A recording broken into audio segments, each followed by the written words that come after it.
Good afternoon, ladies and gentlemen. A blessed afternoon.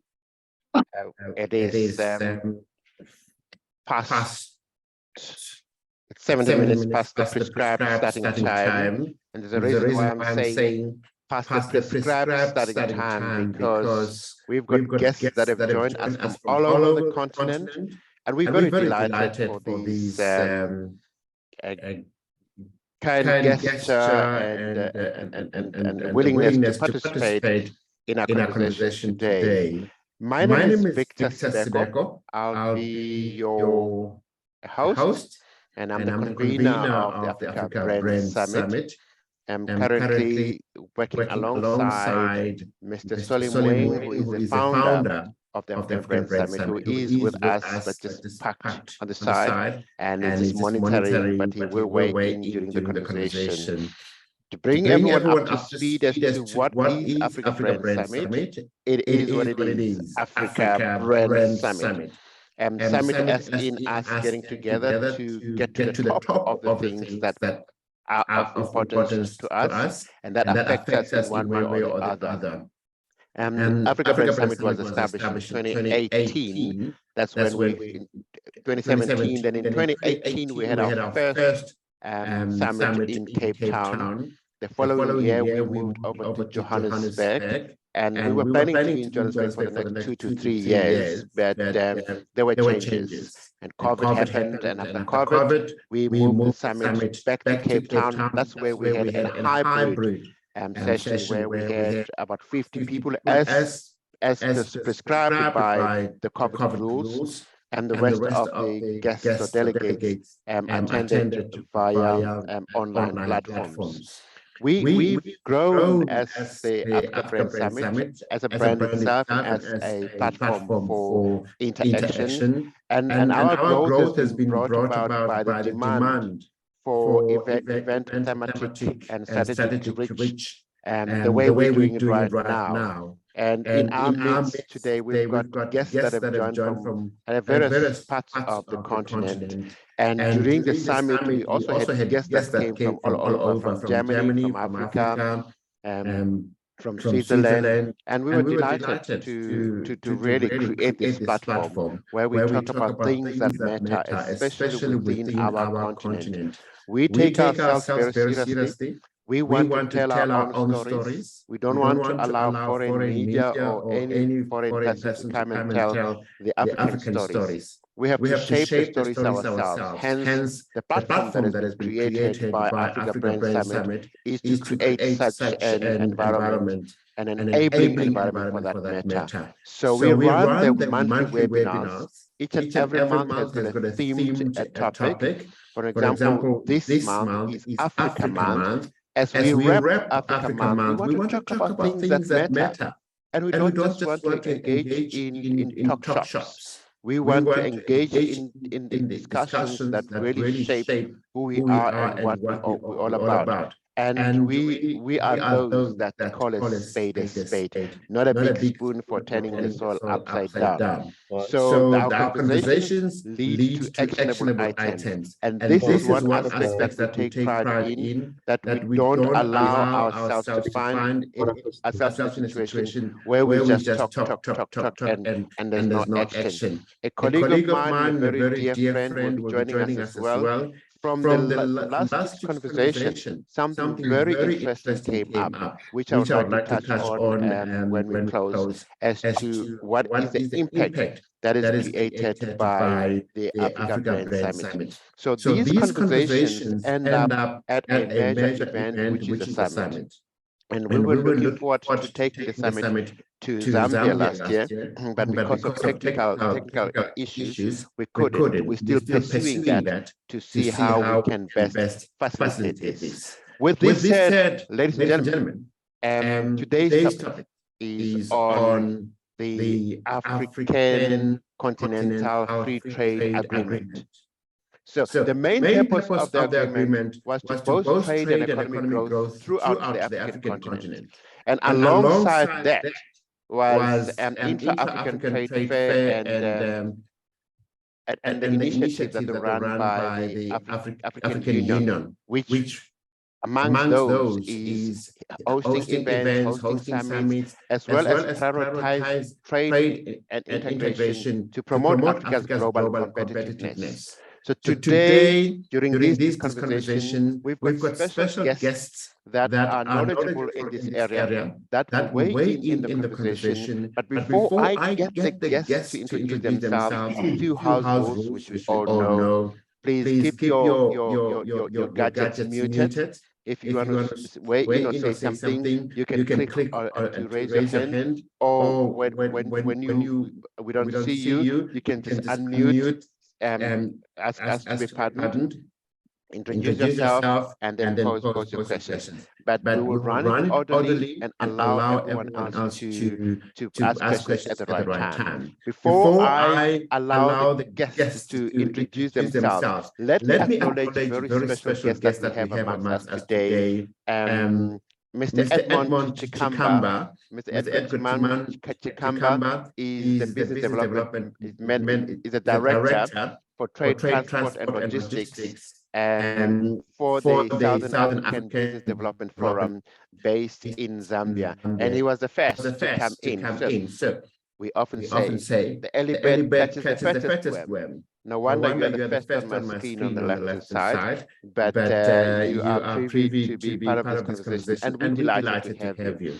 Secondly, let me acknowledge a special guest, Ndungu Yangu, my brother in Kiswahili, Mr. Peter Mutie, joining us from Kenya. Mr. Peter Mutie is the chair of Global Alliance Africa Council. And we work together in the population and communication management space. Let me also acknowledge the presence of Mrs. Mutapo, Priest Public Relations Institute of Southern Africa, President-elect, that is the President in waiting. Joining us from South Africa in the region called Limpopo, which borders Zimbabwe and Mozambique. Then let me also acknowledge the presence of Hafa, the Vagri from Durban. We appreciate having you on board. Ladies and gentlemen, all our guests, you are welcome. There is no discrimination why I'm not mentioning you. In the interest of time, we would like to get into this conversation.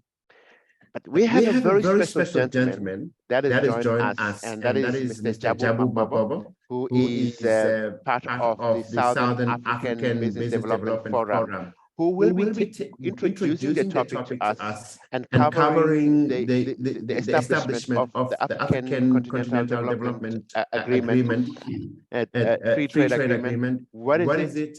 How is it shaped? What is it doing? How do we go about tapping into those opportunities?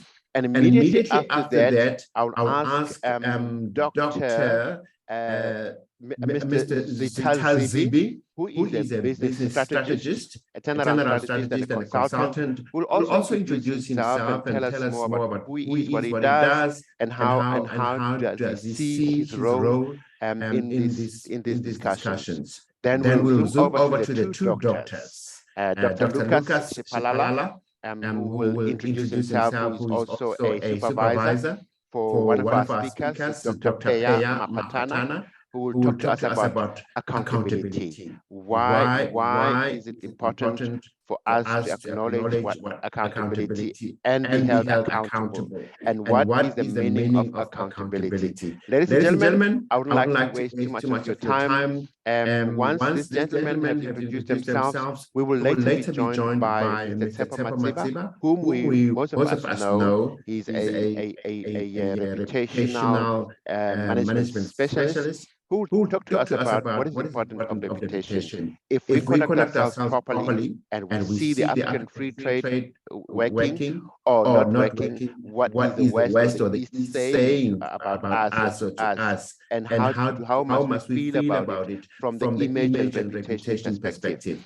Ladies and gentlemen, enough about hearing my voice. Let me call upon Mr. Jabu Mabobo to first introduce himself. We'll do the first round of introductions with every speaker, and then we get them to talk to us about the topic. We'll start with Mr. Mabobo.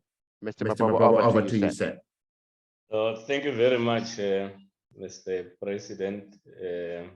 Let me try and see if I will be visible, because where I'm seated, the sun does a bit of a challenge just to show my ugly face. I don't know if I'm visible to colleagues. Oh yeah, we can. It's just the backlights that's crippling you. All right. Okay. No, but it's fine. I will not waste time. I will show the picture. My name is Jabu Mabobo, South African by birth. I grew up in Limpopo, resident of Pretoria, but I'm now stationed in Zambia. Now this is my third year full, no, my fourth year, getting into my fourth year in Zambia. I'm the executive director and founder of Southern African Business Development Forum. The forum's primary aim is to drive the integration of the region based on the actualization of the continental free trade. We chose to work from Zambia, and we have an agreement with the government of Zambia through the Office of the Vice President that led into a concession, because we believe Zambia is strategically positioned to drive the activities of the continental free trade from being strategically positioned neighboring 8 countries, plus the 2 countries in the north, which is Rwanda and Burundi, and the one down south of Limpopo, which is South Africa. So the topic of the continental free trade is that which it's at the bedrock of Southern African Business Development Forum. I'm married, ladies and gentlemen, and blessed with 5 boys. Yeah, so let me put it at that. Thank you so much. Thank you, Mr. Mabobo. I am married as well, and I often say I've got an MBA, but I won't explain why that is, because I think Mrs. Sibeko is on the group, is part of the audience. But yes, it's nice. It's great to hear that family man, responsible, and holding a very crucial role in Zambia. Okay, let's move over to Mr. Zitha Dube. Bab Dube, tell us about who you are, what you do, and what the organization does, and why your interest in this topic. Okay, my name is Zitha Dube, as the convener has mentioned already. I represent a little company called ZIRGORTA Associates. We're based at Melrose Arch in Johannesburg. Prior positions that I've held were as CFO, as CEO, and I'm also an active member of the Black Business Council. I take part in 4 portfolio committees: ICT, mining, finance, and small business development. And I'm also on the BRICS Financial Services Portfolio Committee. Our little company, the extent of our scope covers, though not limited to, independent business reviews, business turnaround management, business scaling and business rescue. And we also do corporate finance and private equity.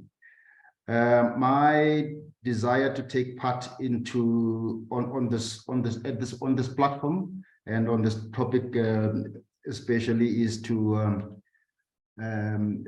make people aware, make participants aware about the pitfalls of business, and also how we could benchmark ourselves against our counterparts in the global atmosphere. The rest of what I do, I'll try and explain on the presentation as it unfolds. I have 5 children. I've been divorced twice. Yeah, that's that for now. Wow, thank you so much. You're still standing, Mr. Dube. Life goes on. We only have one chance and one opportunity to live our life, so we need to make the best out of it. Thank you so much for that intro. Well positioned for these discussions, especially when you talk about to look out for the pitfalls and benchmark. It's important as business people and aspiring entrepreneurs to be able to pick up what are the important things we need to look out for and where we must be careful not to fall into the trap. Right, now let's go to the good doctor, Dr. Lucas Shipalana. The good doctor, please just briefly introduce yourself and tell us who you are, what you do.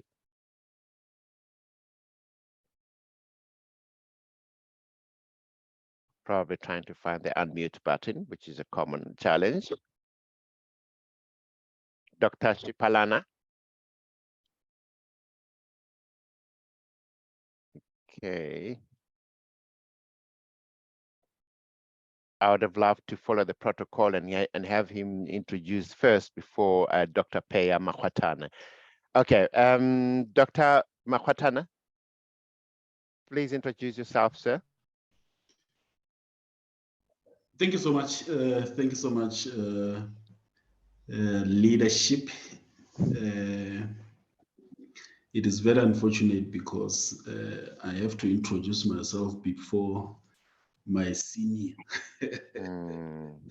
Yeah, but being the case, I know he is on the N1. He's driving on the N1, traveling from point A to point B. My name is Alfred, or Pheyaa Alfred Makgwathana. I'm born in Limpopo. As I'm speaking, Honorable Victor, as I'm speaking, I'm trying to locate the video. Okay. Oh, there we go. My computer is having so many things on the table for visuals. I don't know if whether there's visibility.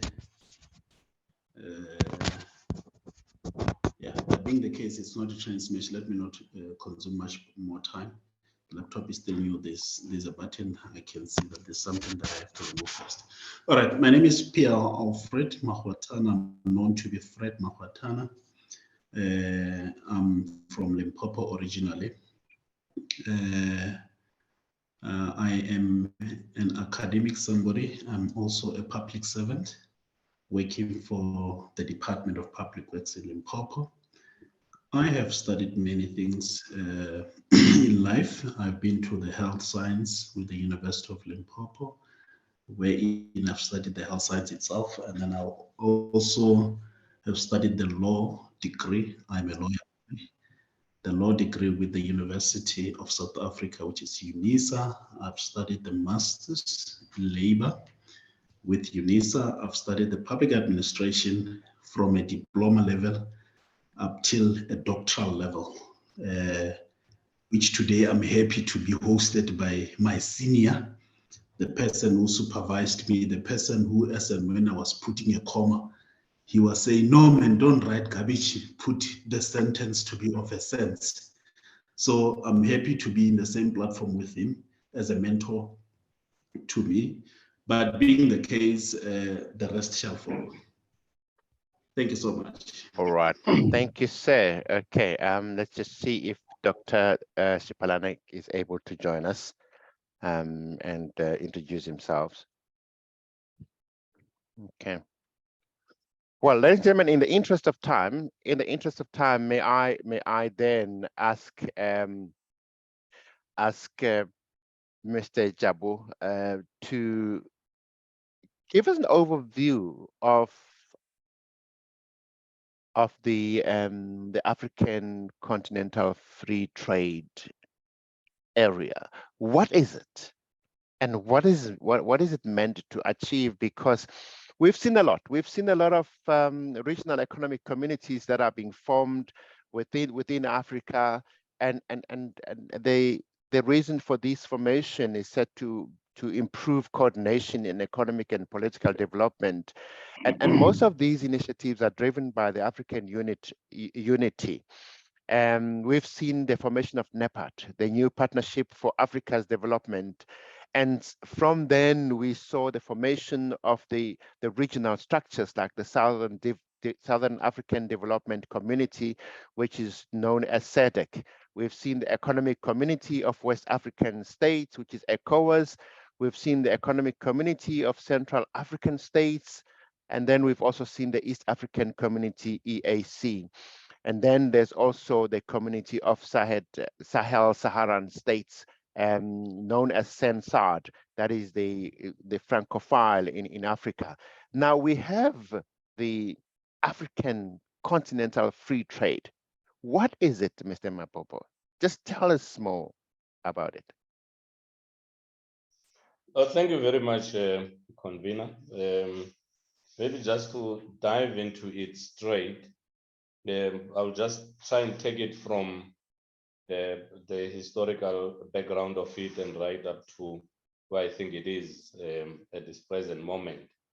It's been difficult to capture all the things and all the meetings that have been held in the various countries and the agreements that were entered into. But in a nutshell, the Continental Free Trade Area covers almost the entirety of the African continent. And it was brokered by the African Union and signed at around the 21st of March 2018 in Kigali, Rwanda. The agreement aims to create a single market for goods and services in Africa, facilitate the free movement of people, and spur economic growth and development across the continent. Now, it has 54 signatories, making it the largest free trade area in terms of the number of member states, second only to the World Trade Organization. It is also the largest in terms of both population and geographic size, encompassing over 1.3 billion people across the African continent. And this ambitious trade pact creates a single market for goods and services across member states and deepens the economic integration of Africa. And it is expected that the trade area created by this agreement will have a combined GDP of approximately $3.4 trillion US. So the timelines and the events that shape the continental free trade thus far, it commenced officially on the 1st of January 2021. And it is important to note that the process leading to this point was a lengthy one, spanning several years. The agreement itself was signed in 2018, but it took many years of negotiations, consultations, and deliberations to reach that point. The rules of the Continental Free Trade date back to the 19th session of the African Union in 2012, where the heads of states and government came to a decision that they need to establish this free trade area continent by at least 2017. And by 2015, they launched this in the ordinary session of the AU, the 25th ordinary session of the AU. This negotiation continued until March 2018, where the agreement was signed at the 10th extraordinary session of the African Union Assembly of Heads of States and Government, where 44 of the 55 African Union member states signed the agreement, establishing now the Africa Continental Free Trade Area. Almost exactly a year following the signing of the agreement, Continental Free Trade entered into a force on the 30th of May, 2019. The operational phase of the African Continental Free Trade was launched during the 12th African Union Assembly in 2019. At that time, 27 countries had ratified the Continental Free Trade Area, whilst 28 others had signed but not yet ratified. Signing, it's agreeing that they agree to the Continental Free Trade, and the ratification is the adopting by the member states parliament and giving it a go ahead and depositing that ratification with the Continental Free Trade. So as of February 2023, 46 of the 54 signatories have deposited their instruments of ratification for the agreement, making them state parties to the agreement. So while trading under the agreement commenced on the 1st of January, there are still negotiations taking place to finalize aspects of the agreement. And these negotiations have been divided into 3 phases. The first phase is the trade in goods and services and dispute settlement.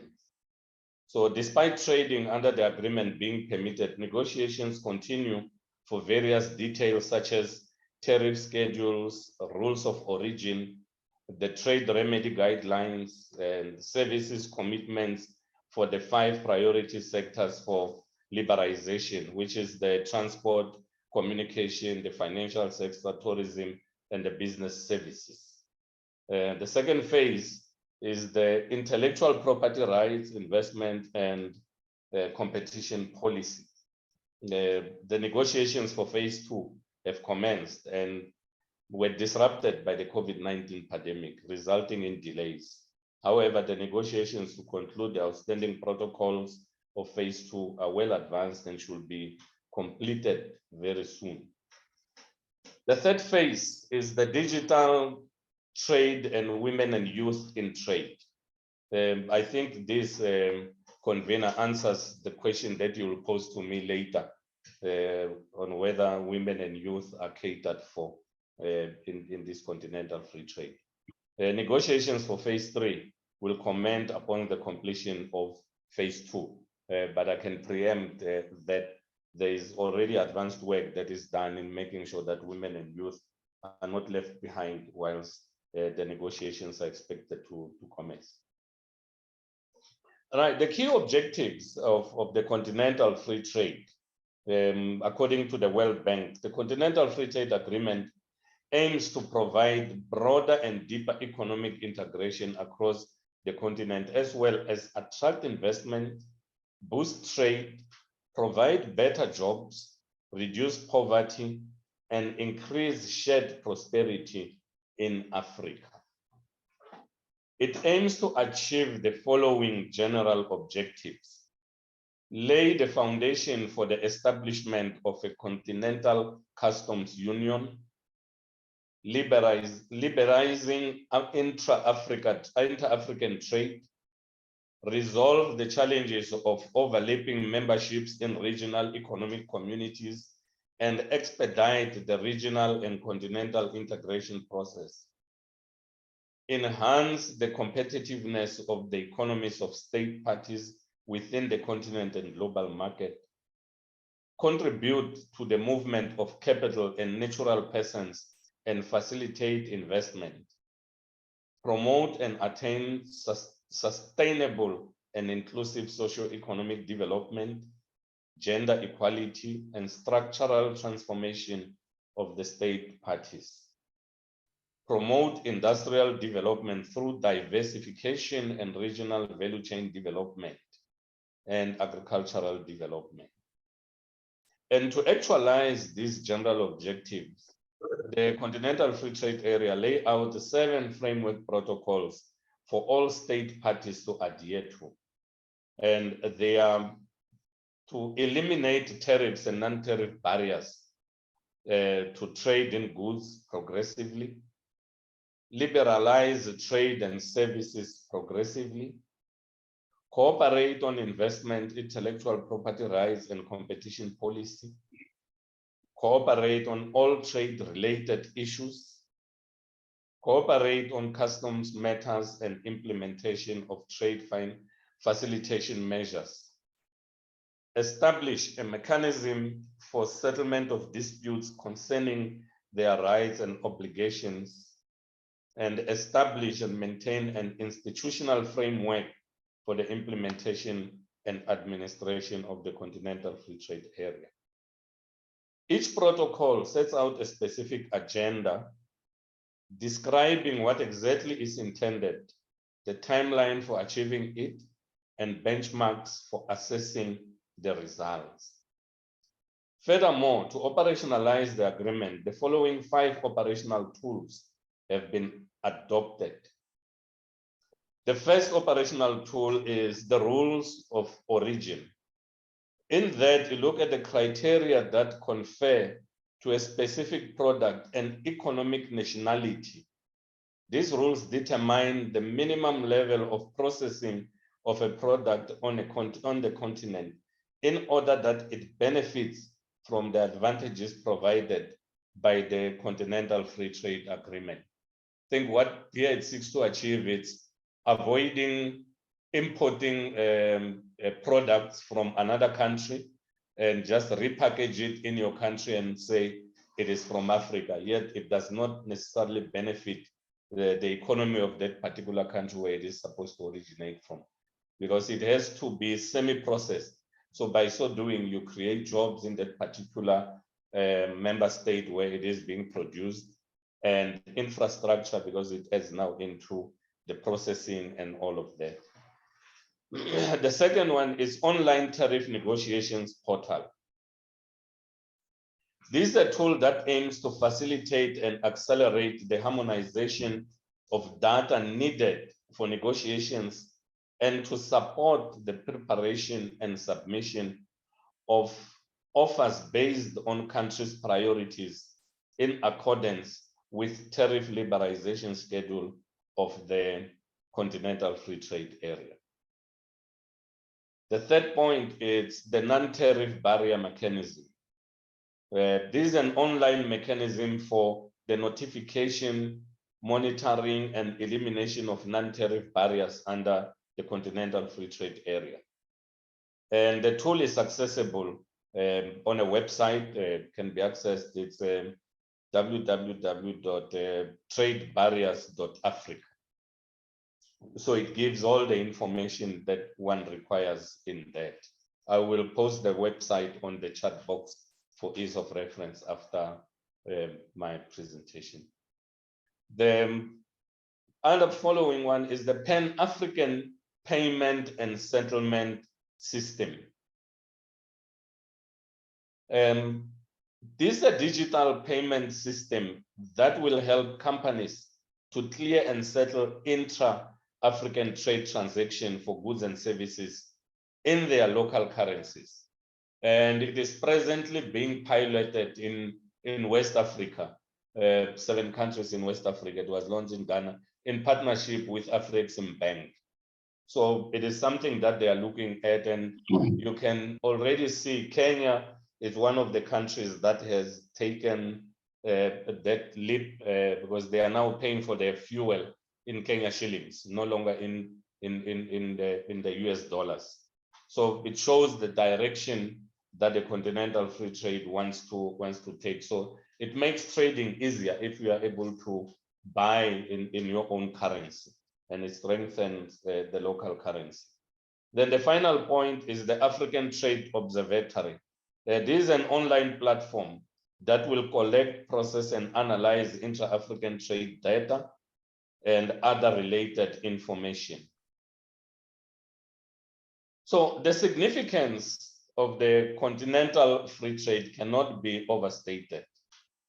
The agreement scope is quite large and has ambitious aims for the continent.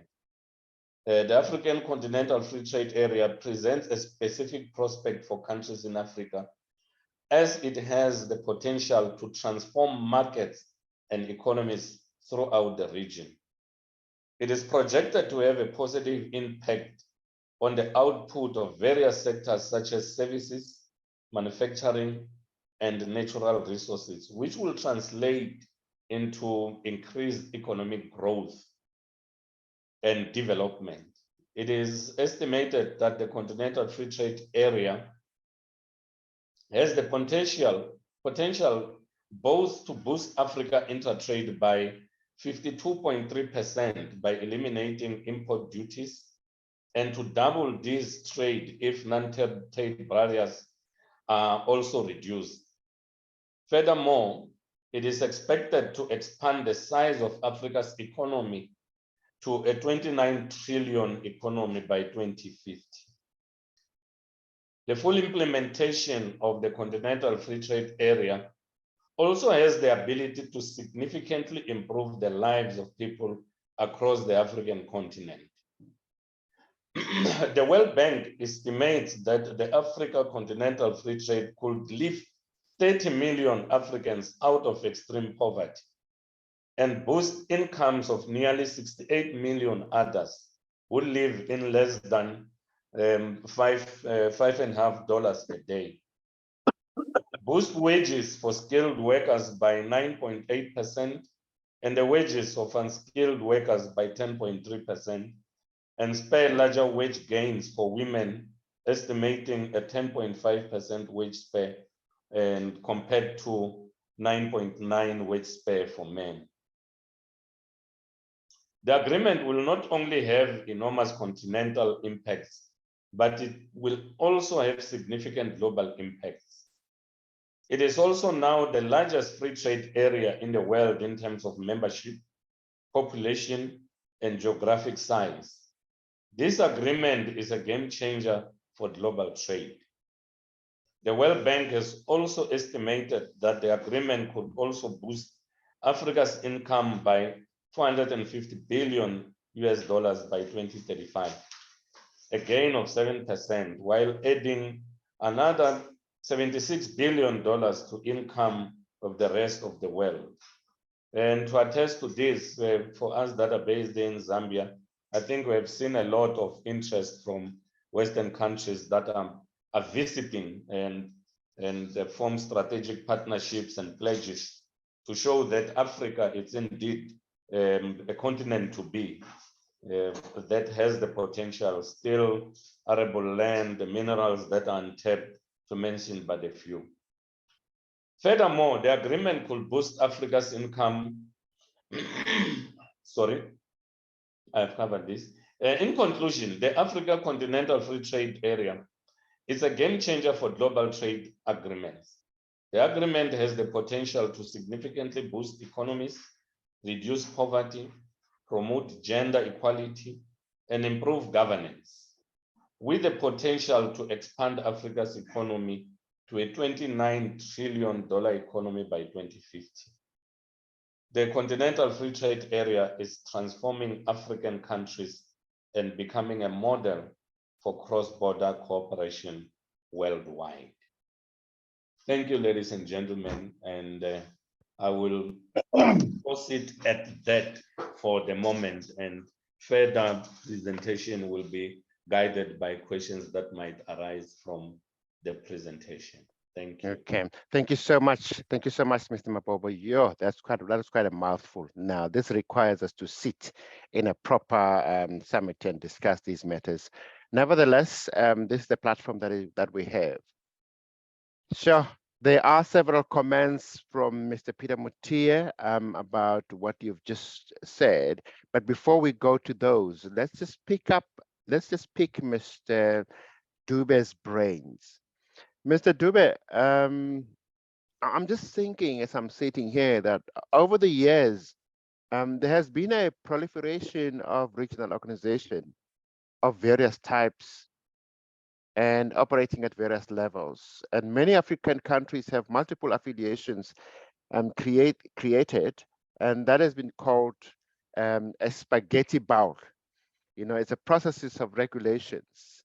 Be that as it may, we're talking business here. These free trade agreements are meant to benefit the ordinary men on the street, the businessmen. And what is it that business sector is required to master in order to tap into these formations or tap into these opportunities? As a business consultant, certainly you may have dealt with someone who seek advice in tapping into these, because now we hear that there are phases, phase 1, phase 2, phase 3, phase 4, and ideally this is to create a single market and a free movement of goods and people, and it has the largest economy of 1.3 billion. From the business perspective, how practical is this, and how can one really say there's a possibility of tapping into such opportunity? Mr. Dube. Thank you, Chair. There are so many opportunities to tap into. But firstly, I think we cannot live out the fact that there should be conditions set for these business opportunities to prosper. Governments need to play their enablement platform role. In other words, they need to ensure that the playing fields are level. Each and every person that wants to come into business should be comfortable with what the enablement platform looks like. There should be an adequate business climate or environment. This plays into what we would call macroeconomic factors that governments must deal with. We have seen strikes, we have seen issues of economic stability, economic policies. We, year in and year out, from the mining in Dube in South Africa, we have companies that would like to come and invest in diverse African countries, but the problem is a mining opportunity is not a 5-year, 10-year process. It's in excess of 30, 50 years. So they always talk about economic policies that the governments must ensure, so that they need to be assured that their investments wouldn't be affected by any economic instability, so to speak. I can cite just one example here with regard to political stability. One South African oligarch set up his investment in one of the African countries, and there's a huge capital outlay. Along the way, the rules were changed, and already capital was already in this country, and he had to fold his equipment and come back to South Africa. So what I'm trying to say is economic policies and rules of trade should not be changed along the way. We should move into our global counterparts area. There are issues of automation, there are issues of digitization, and also infrastructure. This is what the government should put in place to ensure that there is a seamless way of dealing in business. And also the AfCFTA must come up with what we call incentivizing cooperation among African countries and more trustful environment, which will strengthen Africa's position within the international trade system. The governments also must invest in education, in social programs, and also infrastructure. Now, what is within the business sector's reach, which we would then call microeconomic factors? Businesses should identify low-hanging fruits. There should be collaboration on intra-African trade. They must be able to lure FDI, which is foreign direct investments, to bring some manufacturing processes to Africa. In most cases, we have, as I would indicate later, we will have certain commodities, certain products that leave our shores and go to our global counterparts. I think if we could invest our time and energies into luring FDIs into Africa to come up with some form of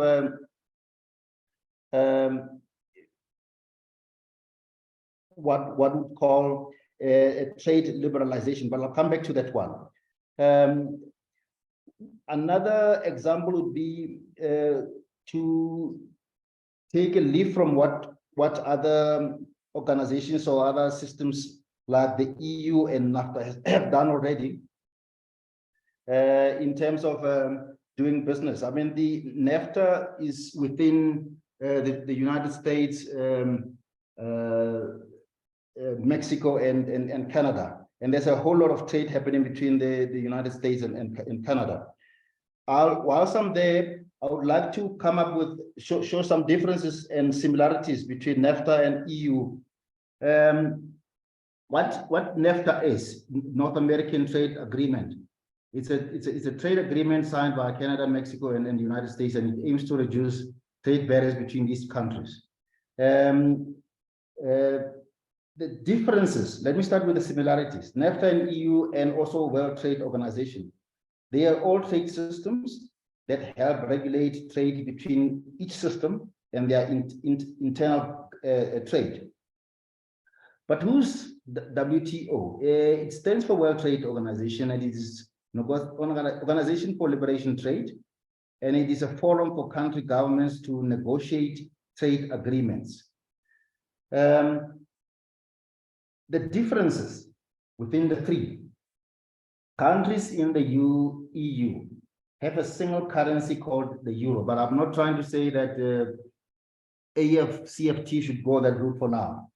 While NAFTA and WTO have different currencies in each country, I think we're okay for now until maybe things get complicated and we can move in that direction. NAFTA is an agreement, an agreement whilst EU is a distinct political entry with the European Parliament in place, and WTO is an organization. So when we look at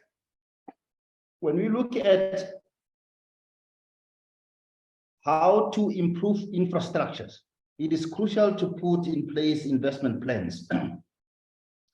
And I think the AfCFTA will set up all investment strategies. And maybe finally, it is crucial to continue to attract foreign investment, as it has a significant impact on Africa's development. We could also cite the China example here. New capital enhances an upward productivity cycle that stimulates the entire economy.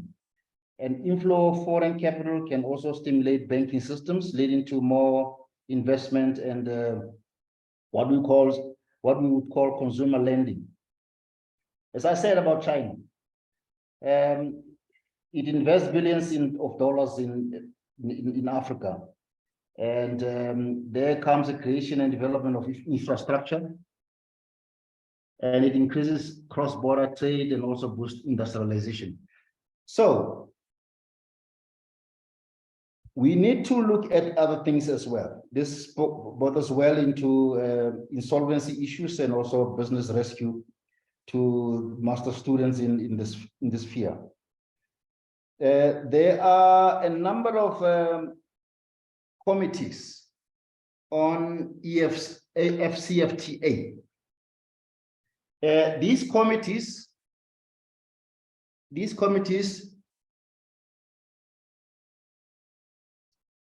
like the Committee on Trade Remedies, would look at issues such as over-the-border transactions, cross-border transactions. And I think AfCFTA has got set up these committees to look at those types of issues in such a way that it treats the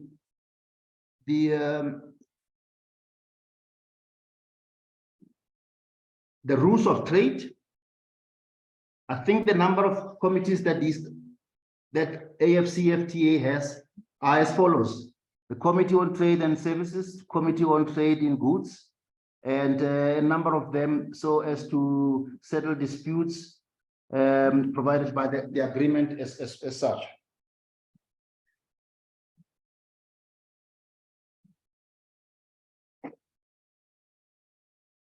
Yes, I would like to touch again on a number of issues that companies need to look at in terms of trade in Africa. Firstly, I think they should look at export and import strategies. for exporting companies, they need to look at the characteristics of exporters, why companies export in the first place, and then look at potential pitfalls of exporting, and also look at designing an export strategy. And of course, an export business plan. Whilst importers, on the other hand, must look at an import strategy, look at basic types of imports and the broad types of importers, the role of customs agencies, and the entire documentation.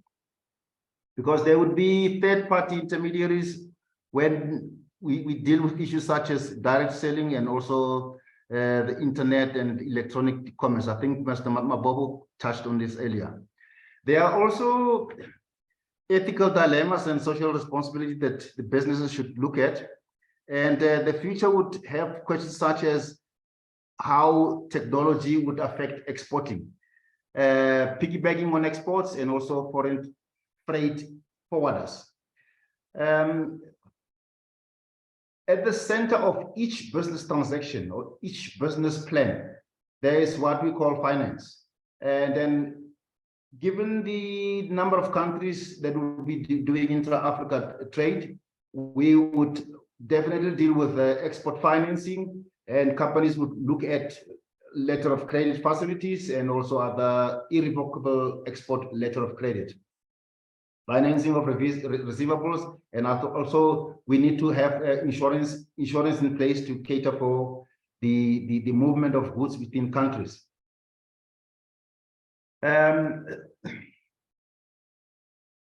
Another issue that we need to look at would be, where are we going to sell? Where are we going to produce? And we look at opportunities, the market size, the costs, and the red tape involved, because it will differ from country to country. There would be facilitation, speed facilitation in one country, whilst the next country will have issues with a number of challenges. There would also be risks, risk and uncertainty that would have to be accommodated within a company's financial modeling techniques. We look at issues such as return on investment and also the probability of losses or gains. There's also competitive risk, there's monetary risk, and also political risk. Political risk I've touched on earlier on as to the way stability of a country is at. There are also collection and analyzing of data and research results and data. We have a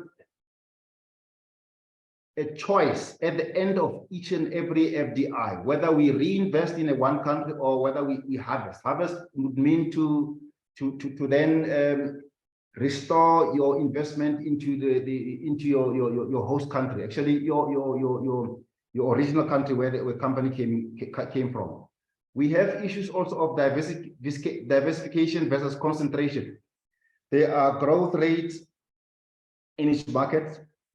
There are sales stability in each market. There's competitive lead time and spillover effects.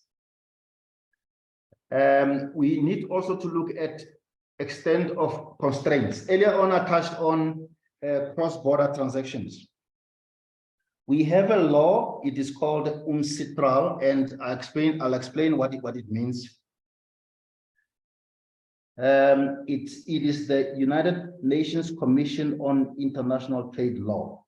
This was enacted in 1997, and we have seen a number of companies doing business in host countries with issues such as business rescue, with issues such as liquidation. Now, when that happens, you'll find that a holding company is sitting in another country and it has subsidiaries in other countries. And it becomes a problem for such cases to be resolved. One country's laws have certain prescripts and another country's laws have other prescripts. So there's always that difference in terms of how we deal with business. I know there's some statistics about Africa doing business within itself and also business with the rest of the world. As we know, the colonial system, some African countries are still loyal to their former colonial partners. Business is still streaming through these companies. But I would say something such as, I know there's smaller percentages of African trade with the global market. And also the smaller percentages with regards to Africa doing business with other African countries. One example I can give here is, I think the potential for Africa is very, very, very huge. If I can give you an example of the USA, about 5-7 years ago, the population of the United States made about 5% of world population. Yet, the USA was responsible for about 37% of world production. So I don't think Africa is less of any capability of matching our global partners. I have said a few, but I would like to go back to some of the points that I made, and maybe it's prudent that I park it here for now. No, thank you so much, Mr. Dube. Ladies and gentlemen, I hope you'll agree with me that this is more than what we bargained for. This is a conversation or a discussion that really needed us to sit properly, have our notebooks and have all our blinkers removed and our minds sharpened to pick up on the notes and see what opportunities are there, where can one tap in, and what advice can we give to other people that may be interested in pursuing business in Africa. Excuse me. Before we go over to Dr. Pheyaa, Mr. Motier has posed two or three comments, but I would like to take the first two comments where he says, one of the biggest challenge we have in Africa and that hinders trade is free movement within the continent. Visa restrictions within the continent is not only discouraging trade, but acts as a huge non-tariff barrier.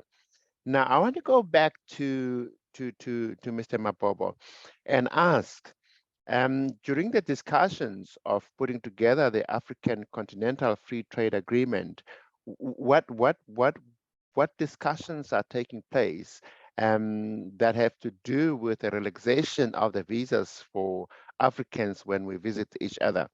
For instance, if I need to go to Nigeria, I need to go and get a visa, and that sometimes hinders my business travel, even if I have a lecture or I've got a speaking engagement in one of the conferences. Mr. Peter Motier also asked a question as to, he makes a comment that the other challenge is air travel connectivity. It takes more time to fly from some of the African countries to another than it takes to travel to Europe. So trade in service is severely impacted by this challenge. Moving forward, Africa needs to address these non-tariff barriers as one of these, as one way of actualizing the free trade effort.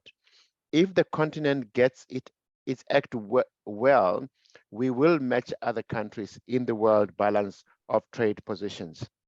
Mr. Mabobo, what is this African Continental Trade Agreement saying about looking at relaxation of the visas and the travel and improving the mode of transport and creating opportunities for airlines to easily fly between one destination to the other? Mr. Mabobo? So, thank you, moderator. I think I understand the questions. I'll start with the issue of the visas. First, it's important to note that the Continental Free Trade, I think we have heard in my introduction that it's an ambitious program by the African heads of states and heads of government. And it only kicked in officially the 1st of January 2021. And it is work in process. But taking into account, we are dealing with issues of trade here. So what the African Union has done is to set the ambition of what it wishes Africa to be. It's the same with Agenda 2063. The leaders are saying, this is the Africa we want. Now, how do we get now to the Africa we want? I think what needs to be explained clearly, I'll use an example here, South Africa. Let us remember that South Africa was discovered because of trade. That's why we have South Africa, and it led to the colonization and all of that. So the continental free trade, now with the trading amongst ourselves, the member states have a responsibility to say, yes, we agree. And that's what they have said with the ratifications. Now, private sector and business have to sit together and say, how then do we deal with these issues that have been a challenge all this while for us to be able to trade with each other? I will use the Eastern Africa as an example. I think you know that Kenya was the first country to start with the abolishing of these visas and one border, and there is now that free movement. However, you need to also acknowledge that there is the issue of the sovereignty of the member states. Whilst you open up the borders and you have the visas, you still also have to protect the citizens that are not business people against criminal elements. Because you have to account for who comes in and who is coming in for what, and how long is he staying? Is that which is coming in for indeed legit or not? I think we know what is going on without talking much about it on the challenges of South Africa vis-a-vis the noises that we hear, undocumented non-citizens and all of this. It has the potential of getting out of hand if that is not controlled. But we are not downplaying it. The other challenge, it is true, it is not only on air travel, Mr. Mutie, it is also on the road network. It is also on the rail network and also on the waterways. Infrastructure development for years has been left solely to the hands of government. And governments, let me speak of Southern Africa, are over indebted today because they've raised money for these infrastructures, the roads and all of this, but we see less of these roads. So if the continental free trade is to succeed, and we are still to wait for governments to put up these infrastructures, then we'll continue to wait forever. Because remember, governments have got a short lifespan. Every 5 years, they reboot. We go to elections, we change. In South Africa, it's even worse. We vote every 2.5 years. So you see the challenges where we are expecting government to do some of these things for us being disrupted by the votes. Secondly, out of that, governments come into play through their manifestos that they sell to people to be elected. So the issues of the continental free trade now become secondary for member states and their sovereignty, because they have promised their electorate what is it that they are going to do. So who now in government will focus on making sure that the issues of the continental free trade now are given priority? It is us as business. That's why Southern African Business Development Forum approached the government of Zambia to say, can we work with you to facilitate this infrastructure and all of these things that will enable us to trade with one another as Africans, but acknowledging that we are within your sovereignty and we have to play within your laws. And we have to make sure that whoever comes to play adheres to these laws and that are guided. So the continental free trade now comes in as a guiding tool to what the various member states have agreed upon. To say, for example, now that you want to trade with Angola, how do you get to Angola from Zambia? So if there is no infrastructure that connects you with that particular country jurisdiction, how then do you go about it? Now, this has led to discussions of public-private partnerships as another form of driving these investments and actualizing this continental free trade.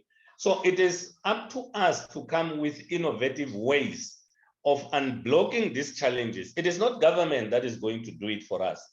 Government, by virtue of the member states having agreed, they agreed that this needs to be done. And it is us as citizens, but more especially business people, that must sit together and then agree on the how part of it within these guidelines that are given within this continental free trade area.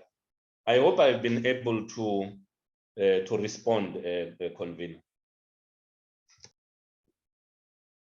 Yes, thank you so much. Spot on. Now, I would like to now throw the spanner in the works. We're talking governments, we're talking business. Now, we know the moment you bring in government into the picture and discussion and business, there are a lot of things that play in here. I would first like to pick up a comment from Mr. Mutia once again, and then shoot straight to Dr. Pheyaa, whom is going to talk to us about accountability. Mr. Mutia says the other issue is the Africa image that has been projected and sustained over time. So the free trade treaties need to also look at the continent's brand and image. Now, we are going to touch on that. We'll leave that for last. And I've got a lot of practitioners here. I see Ms. Praise from Eswatini, Limco Queen University. I see President Soli Moeng, who is a brand specialist, and Mr. Mutia is here, who's going to weigh in on the issue of image. Now, what brings us to discuss the issue of image within Africa and what we're dealing with is a number of things which we want to know. Why is these not applicable in mostly government institutions? Now,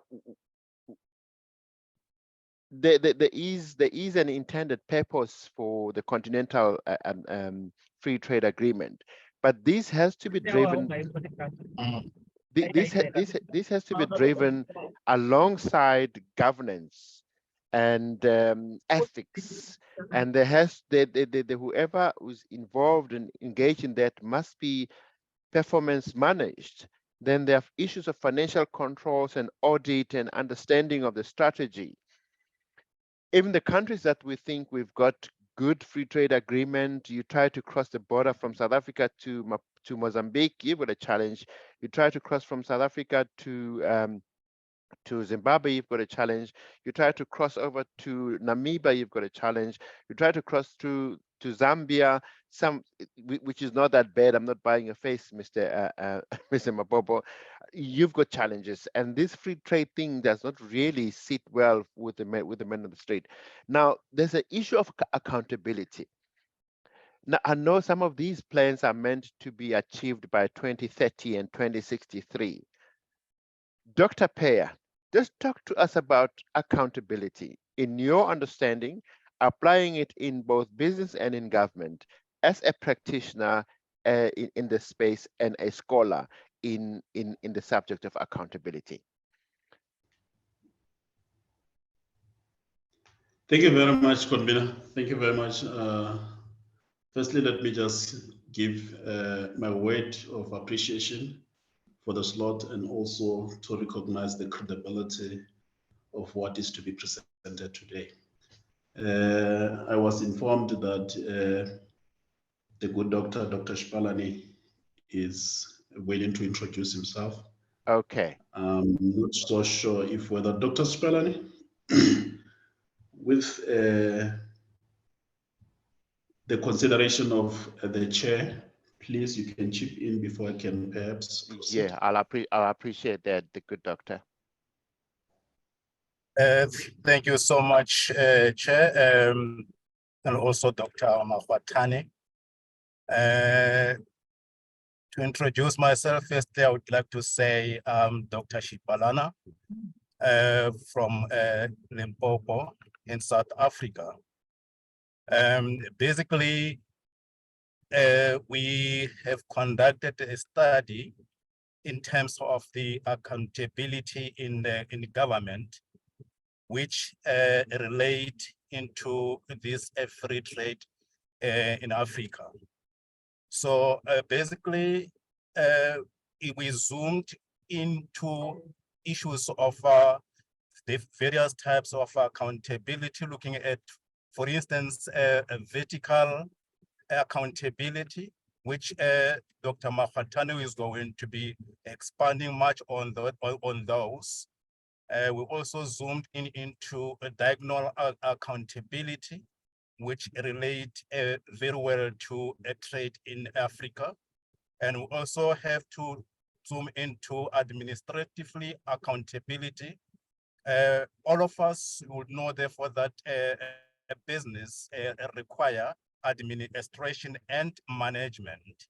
We also zoomed into the political accountability, as we know that buy-in of politicians is very much critical, which also Dr. Makgwathana will also emphasize on that.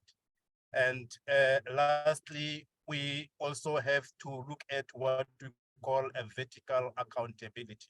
So in other words, Chairperson, we are going to be explaining how accountability and trade are related, and how government play an integral role, especially in Africa, in terms of how business should then be run. So by so doing, based on this study that we have conducted, I will then give this opportunity to Dr. Makgwathana to take us through, Chairperson.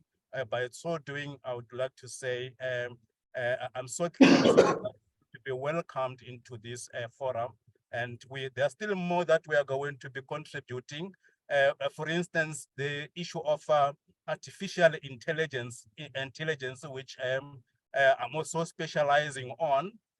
Also issues of innovation, and that is very much critical to trade in Africa. But by so saying, Chairperson, I would like to leave it there. Dr. Makgwathana will just take us through to all of those aspects that I've highlighted. Thank you so much, Chairperson. Wow, thank you so much, Dr. Shipalala. We are delighted. We are really privy to have the scholars in the house, and I wish we could do this again, but do it live and in a much more bigger platform. Without any waste of time, Mr. Dr. Please take over. Thank you so much, Convener. Thank you so much. Thank you so much, Convener, and I believe your dogs are all taken good care of. All right. I just want to start like a bullet. When the bullet gets out of the pistol, it needs nothing but a target. And let me stick to the target without any waste of time.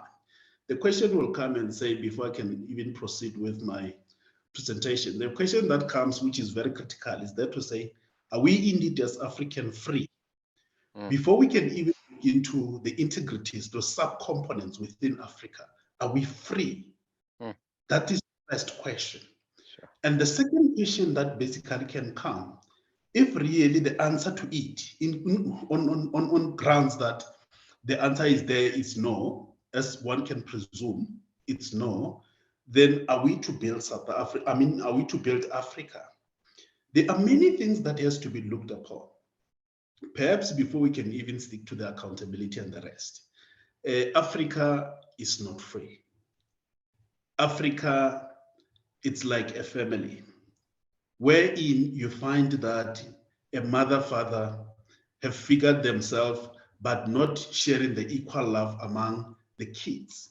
We want to make it and downgrade it to a level of understanding wherein people can be able to understand it, being it operational, being it strategic. We need people to understand and have a foundation which is well laid in terms of this Africa.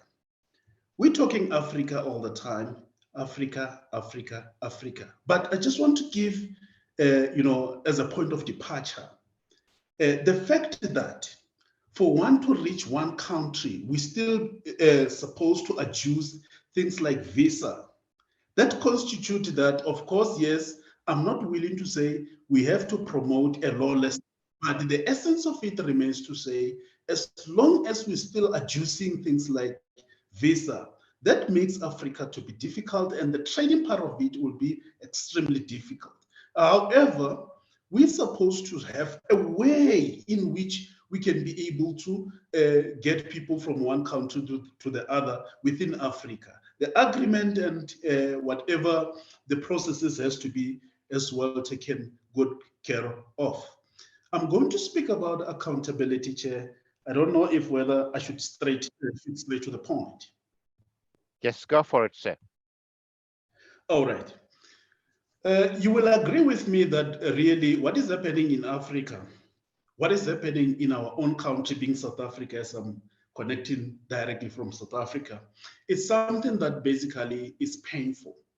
When you look, we end up finding ourselves in the end results of proving the fact that there is no relationship between countries that constitute or that are amalgamated by the umbrella being Africa as the continent. Mm. And this basically is purported by many circumstances. But one key element that basically constitutes that is politics. And this politics is a politics that at the end of the day, politics for the sake of being politics without accountability. And that purported me to come or to derive up with the end result being accountability, questioning the issue of accountability. And one will come and ask to say, what is this accountability that is that we're talking about? Like scholastic, sorry for that. It has been said on different occasions to say accountability. In Africa, do we have accountability? In South Africa, or Lesotho, Botswana, and all those forth, do we indeed have this accountability? Are our leaders politically accountable to their actions? And one before can understand that the issue of accountability exists, we need to understand what accountability is. From this perspective, according to Morgan, indicate that accountability refers to an obligation of answering the performance duty and the central on its preventative or prevent adverse consequences. It is an obligation of answering the performance duties and the central of its preventing the adverse consequences. The obligation of answering the performance duties and the central on its prevent adverse consequence. In simple one sentence, one can say accountability is bringing back the action of what you do to people. Let me tell you one thing, host and the rest of fellow people. Indeed, accountability is there and accountability is not there. It is a 50-50 zone. Accountability is divided into different categories. We've got the vertical type of accountability. This vertical type of accountability refers to the method that the non-state agent, which ensure the state to be held accountable through the relationship between political representative and citizen, meaning that it refers to a state agent which ensure that the state is held accountable in a manner that the political representative and its citizens are getting along. And I would want to basically indicate the second one being the diagonal kind of accountability. This diagonal accountability refers to the engagement between the citizen and the horizontal institution functions.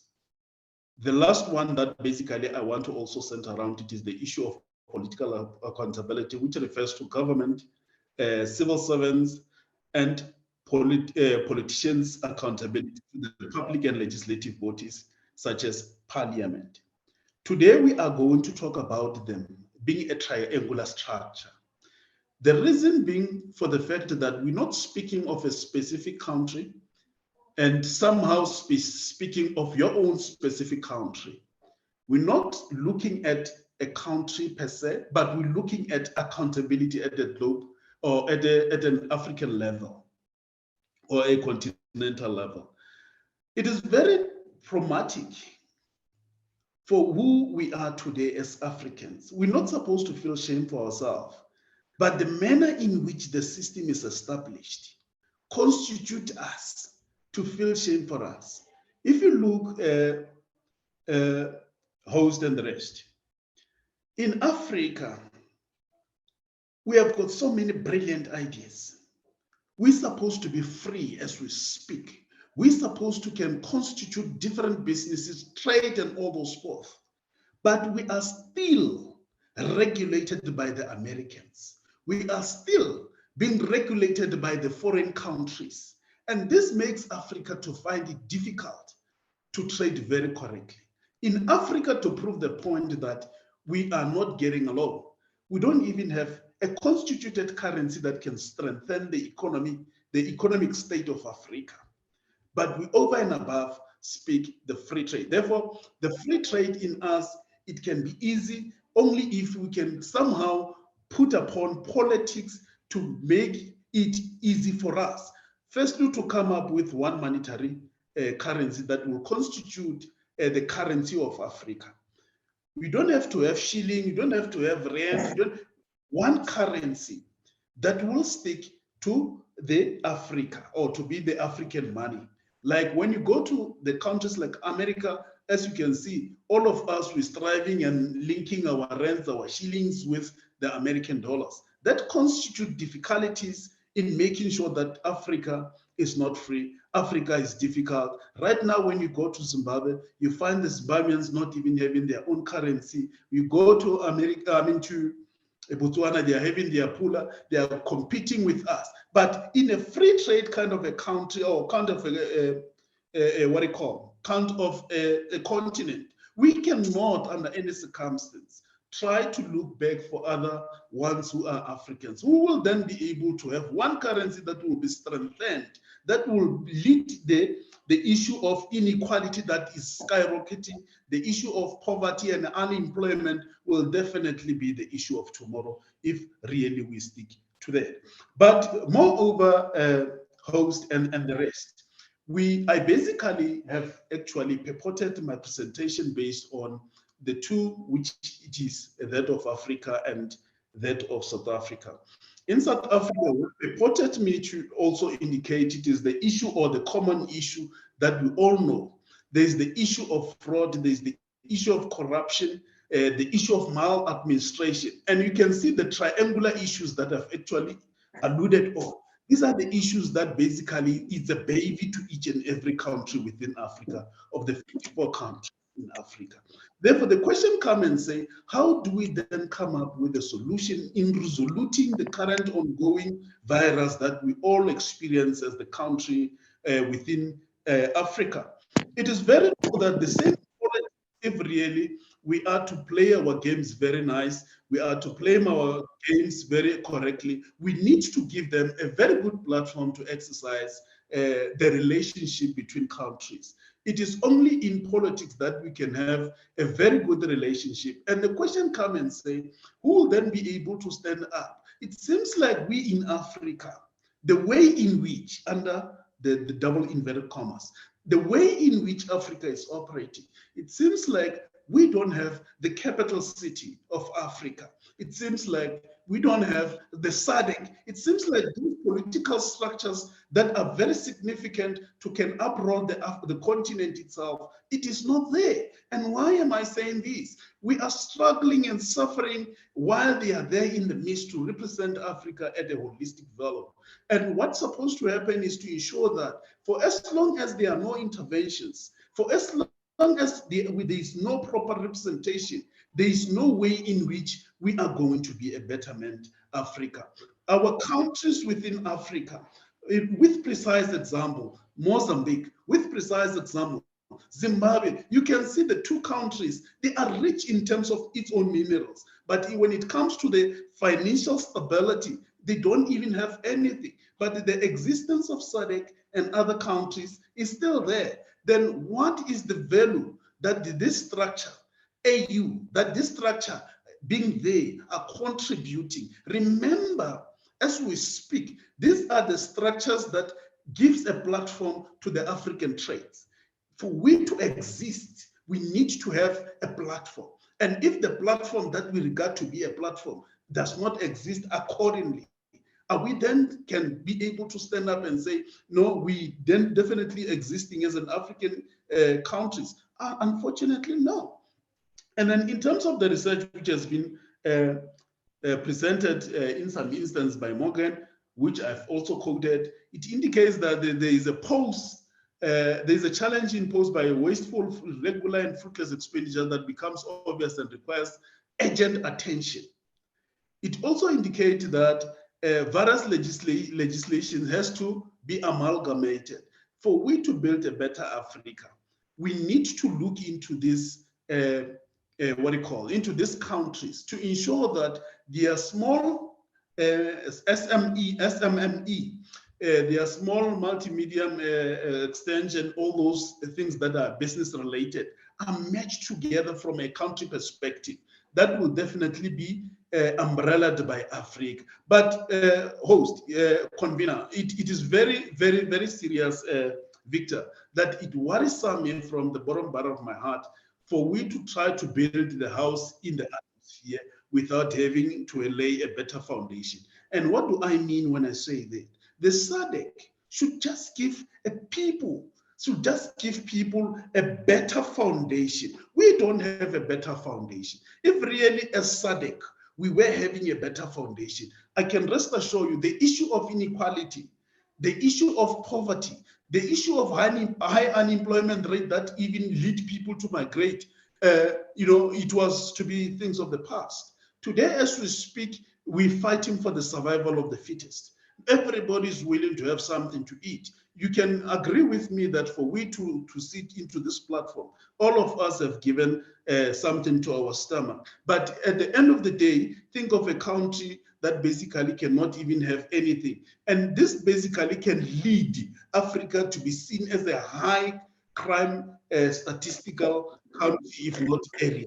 It worries some, again, the convener host, Victor, to say, we're fighting by all means, by all odds to build Africa. The only thing that are needed is only 4. According to which research has been conducted, it's only 4 things that are needed. Being it things that covers all the atmosphere or the platforms in different areas, in different shapes, we need to have the 4 things. The first thing that has to be made is to say, we agree that we've got the political head of states who basically sit, and then at the end of the day, they talk about the free trade, they talk about everything. But the question that one comes up with is that to say, how do we then make sure that the constitution of different countries match with that or are centered in one area that will match together? Because some of the trade that we want to do in some other countries, you find that it's very difficult for us to even access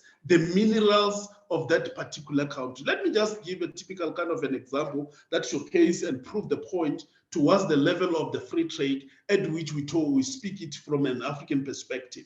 Currently, you look at Zimbabwe, it has got minerals. It is a fair point. It is something that one cannot challenge. It has got gold, it has got whatever. But indeed, if we were to sit down from a political or administrative level wherein we want to promote the issue of saying people must have access to that particular minerals, I can rest assure you at which it is then coming back to benefit Africa. Right now, as we speak, the same country, as per the example, the same country is suffering, and when it's suffering, when it goes to IMF, because that is the only place where they go to source up funds to make sure that the country is surviving. When they go to IMF, IMF is saying, we cannot give you money because firstly, you don't have your own currency. Why? Because America was aware that it is making a sanction to them to make them as if it's a country. It is very painful for us to see that a country that exists, that got liberated so many moons, it is today a well-sanctioned country, a country that we are basically putting our foot into following it. Today it's something else because of the Americans. And this is something that basically it is going to cripple, if we are not careful as Africans, it is going to cripple the state of wealth within Africa. Because if really you look into each and every country, all of us, we want to marginalize ourselves with the richest, being America. It is time that we have arrived to a state wherein Africa should have its own currency and become very accountable to each state. And as I said, there's a political accountability. This is basically what covers the political accountability. This is what is also about the vertical accountability. Today, as we speak, we are saying we are in a free trade, but can I be able to stand up today and go to Botswana? Can I be able to stand up and go to Zimbabwe without being seen as an immigrant? How do we then come and say we are free while we still see one another as immigrants? It becomes a problem holistically, because it is more to say we need to be as accountable as possible. But how do I then be able to account myself to a country that does not want me? How do I then be able to be accountable to, like, typical example, a person will come from a state perspective, representing the country in one of the country, perhaps from the SADC perspective. How often do we hear that these are the results? How often do we hear that this is what is developed and from now on we are going to happen, or we are going to do it in this fashion? It is so paining that we are fighting all the time. We are fighting to make sure that Africa should be developed. Indeed, we want Africa to be developed. The point of departure should be from a political perspective, wherein our politician does not talk Africa as a language, but also talk the merging of the constitution from different countries. If you can look today, there are countries within Africa that people are flocking or migrating to, and that constitutes an influx to whatever other countries it might be, because we're having the so-called the red tapes in the form of visas, the red tapes in the form of borders, that basically see us or that constitute us to see one another not being as a person, but a foreigner within our own context. How can I be foreigner in my own house? That is the question that one can ask. But being the case, I'm saying in terms of accountability, it is time that we must stand up and lead our leaders to be accountable, in a sense that they constitute grounds that allows any person, as per the name commonly known, a foreigner.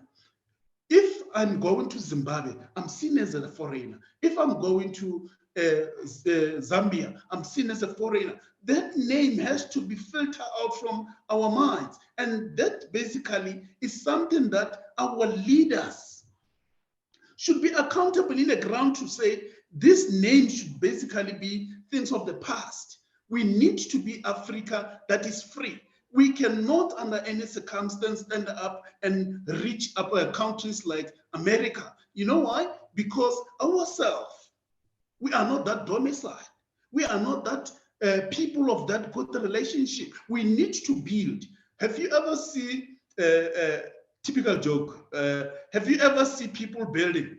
If we happen to be building up there and happen to emerge with a fight, one can pick up a brick and hit you with the brick. That is basically what is happening in Africa. The current state of our current state is that to say we are in the second floor, heading towards the 7th floor, but building on the 2nd floor, and we are according a space wherein one can simply throw a stone to one another. This is basically what we are doing. And the question comes and say, when are we going to finish from the 7th floor where we're heading to? And what is the 7th floor in this instance? The 7th floor, it is the level at which we want to see Africa in.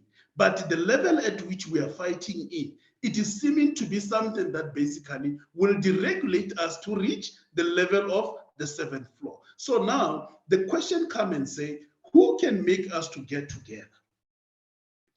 We don't want the strength from the Americans or Asians or whatever.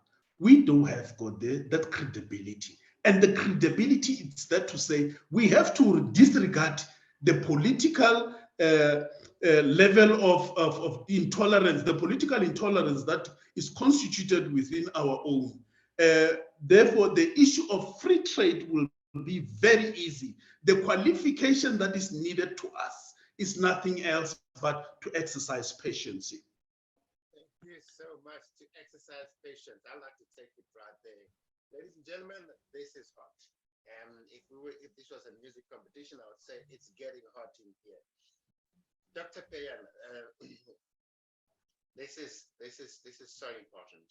And once again, the feeling that I wish we could have had this live and have the latitude and the freedom of time to really go through this. It is seriously evident that the regional economic communities that have been put together, much as they were meant to improve the coordination in the economic and political development, they are also a challenge on their own. It's 7 minutes before we wrap up. I know we started 15 minutes later, but just before we really get all other panelists to weigh in a closing comment. We have President Moeng, who is the founder of Africa Brand Summit, sort of taking a backseat today. But I just want to ask him one very important thing now that Mr. Mutia has left for a meeting. President Moeng, from the Africa branding perspective and image and reputation, where do we sit in the big space of in the scheme of things? Hi, can you hear me? Yeah, we can hear you, sir. Okay, I've just changed some apparatus here. Look, I asked a question earlier about whether or not, and some of this have been responded to by some of the speakers previously, whether we have a basket of common legislative moves that need to be, adopted by all the African countries that are to participate.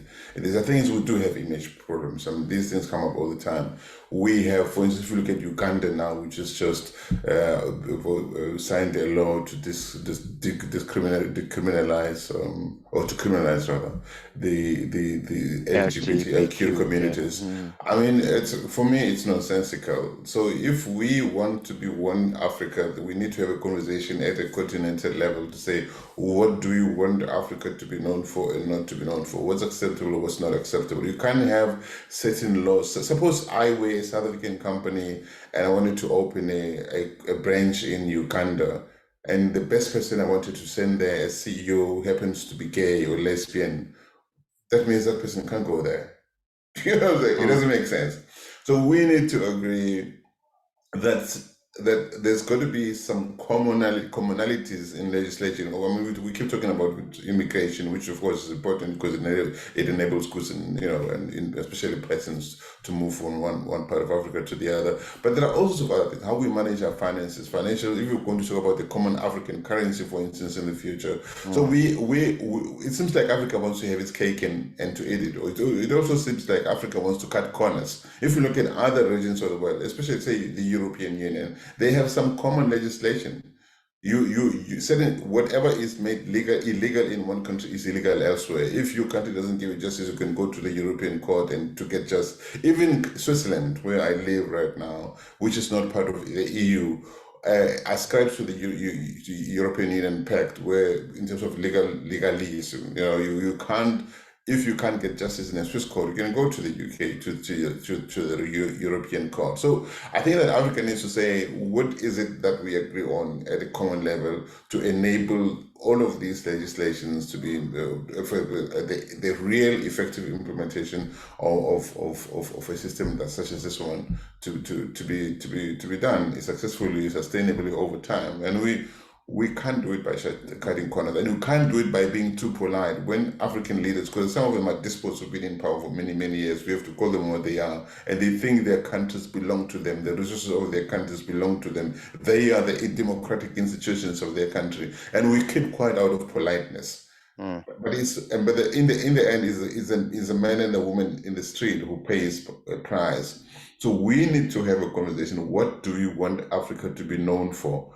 Inside Africa and outside of Africa, and engage in really difficult conversations about what needs to be changed over time. These are not overnight wins, but we need to say, you know, just like when you grow a brand vision, it's like planting a tree that one day will give you a good shade. It's not an overnight thing. You could nurture the tree. We have to change certain things. We can't keep holding on to ancient African traditions that no longer have a place in the modern day world, where Africa doesn't exist as an island of its own. Africa has to trade with other parts of the world. It has to exchange knowledge with other parts, goods and services. We also want others to come and learn from Africa. But when we keep clinging on to old traditions that have no place today, we are being cowards, and we are really just shortchanging ourselves.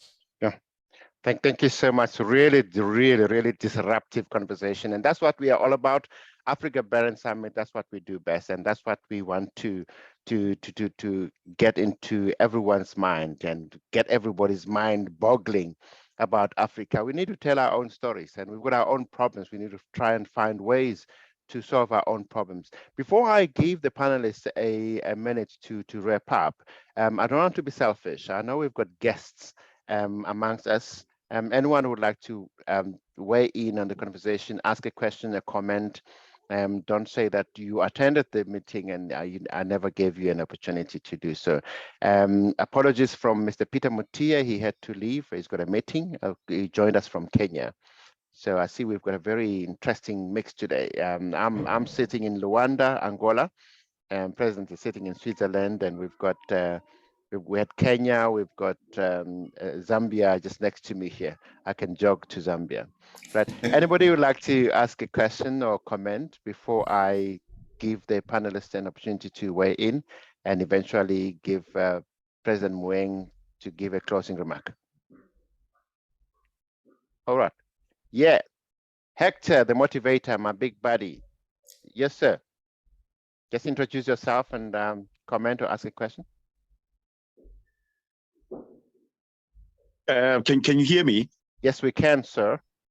Oh, okay. Thank you so much. Although I joined late, I agree with the last two speakers. I was listening to them. I thought, my goodness, this is the kind of thinking we need in Africa right now, and I pray that it spreads throughout the continent. But I'm worried about two things. How do we deal with the interference? And we know we can have all the good intentions as Africa about the things we want to do, about de-dollarization.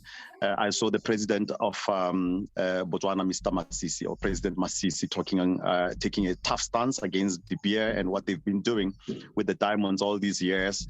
And he's talking beneficiation and actually taking over, the mining there. But I'm quite worried when we're talking African currency, African unity, that there's always been that pattern of interference from the West, either by bribing certain leaders in Africa, and find that some of the good projects, end up nowhere because they just want to continue enjoying our minerals without us benefiting from them. So how do we deal with that?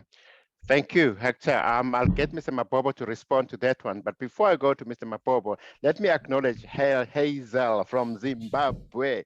Hey, sorry, sis, I didn't mean to leave you out.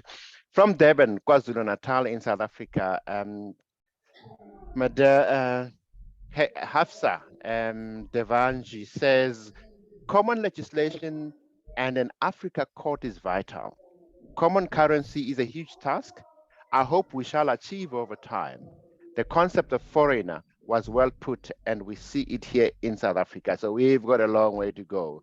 But this is our problem. We need to fix it ourselves. Hence, we having these conversations ourselves to deal with. Mr. Mabobo, can you respond to to Hector? I hope my response will be adequate. Yeah. Dealing with the issue of interference. Yeah. I will start it from this point. Over these years, governments have been players and referees on economic development issues.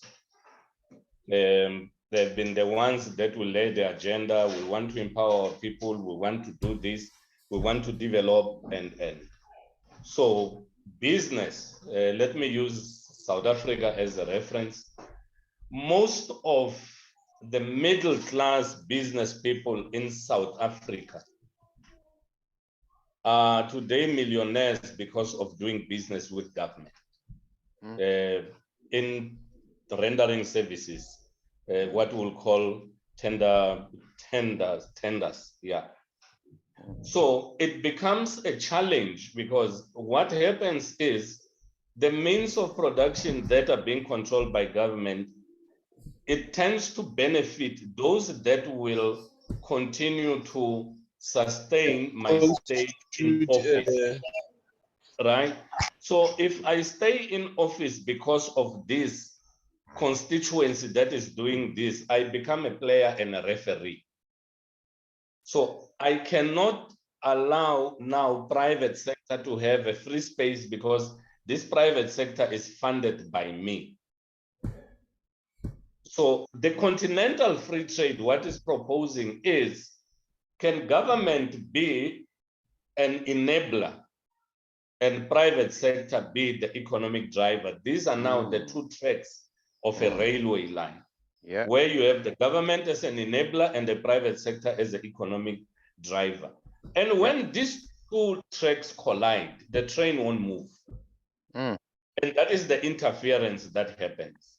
So how do we now break that line? Don't forget that Continental Free Trade has just started in 2021, and we emerging from colonization, which our previous speaker, our good doctor, spoke about.